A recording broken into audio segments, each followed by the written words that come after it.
பண்ருட்டியிலேருந்து வரேன். ஐயாதேவனத்துக்கு சேர்ந்தது, யூனியன் சேர்ந்தது. அருளுநர் மூலிமா பிள்ளைங்க கல்யாணத்துக்கு கடன் ஹெல்ப்பு கேட்டேன்.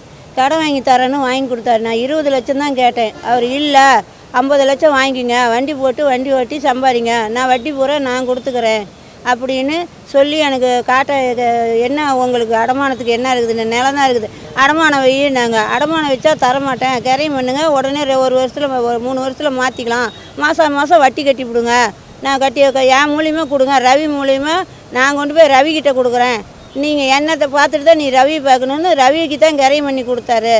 வாங்கி கொடுத்து பணம் நாங்கள் வாங்கினோம்.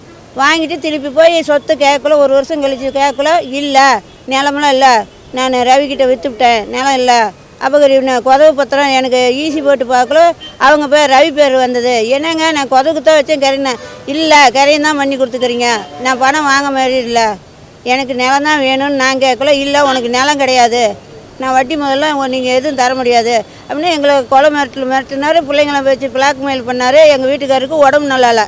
நான் பணம் வாங்கினது நான் வட்டி முதல்ல கொடுக்கணும். ரவி போய் கேட்டேன். ரவி அருளை கூட்டிகிட்டு வான்னாங்க. அருள் வரவே இல்லை, எந்த பஞ்சாயத்துக்கு வரல. இப்போ கொண்டு போய் அடுத்த ஊருக்கு விற்றுவிட்டாங்க. எனக்கு நிலமே தான் வேணும். பணம் 50 லட்சம் வாங்கினேன், 80 பைசா வட்டின்னு சொல்லி அருள் தான் வாங்கி கொடுத்தாரு. எனக்கு ரவி அருள் மூலியமாக தான் ரவி தெரியும்.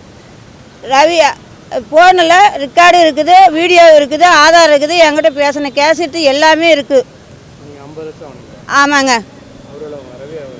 அருள் 50 லட்சம் வாங்கிட்டு அருள்கிட்டேருந்து ரவிக்கிட்டேருந்து நாங்கள் 50 லட்சம் வாங்கினோம். அருள்கிட்ட 27 லட்சம் ரிட்டர்ன் கொடுத்தோம். கொண்டு போய் நான் கொட்டிக்கிறேன், அசல் எல்லாம் கொடுத்துக்கிறேன். நாங்கள் போய் ரவி போய் கேட்கல, எனக்கு எந்த பணமும் வரல, நீங்கள் போய் அருளை கூட்டிகிட்டு வாங்க, எதாக இருந்தாலும் பேசிக்கலாம் அப்படின்னு ஆதாரம் என்கிட்ட வீடியோவும் இருக்குது, வாய்ஸ் ரெக்கார்டும் இருக்குது. அதுலேயும் இதுவரையும் பஞ்சாயத்துக்கு எதுக்குமே எங்களை கூப்பிட்டு வர கிடையாது. அதில் என்ன பண்ணால் பிள்ளைங்களை வச்சு பிளாக்மெயில் பண்ணால் என் பையனை கொண்டு போய் 3 மாதம் ஒசூரில் வச்சுட்டு இருந்தோம்.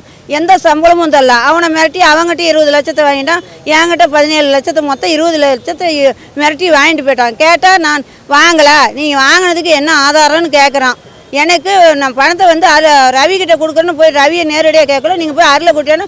இது வரல ரவி அருளையும் கூப்பிட்டு வரல, ரவியும் கூட்டிட்டு வரல, என்கிட்ட எதுவுமே இல்லை. பக்கத்தில் வேறு ஆளுக்கு நிலத்தை விற்றுட்டாங்க. எனக்கு நேற்று போய் பார்க்கல, ஈஸி எடுத்து பார்க்கல, நிலம் வேறு பேரில் இருக்குது. ஏன்னு கேட்டால் நான் விற்றுப்பிட்டேன், நீ என்கிட்ட விற்று தானே விட்ட, எப்போ அடமானம் வச்சேன்னு சொல்கிறாங்க. எனக்கு என் நிலமே தாங்க வேணும். எனக்கு என் பிள்ளைங்களுக்கு, என் பையனுக்கு, எங்கள் வீட்டுக்காருக்கு உடம்பு நல்லா 40 வருஷமாக உடம்பு நல்லா, நான் தான் சம்பாரித்து சாப்பாடு போடுறேன்.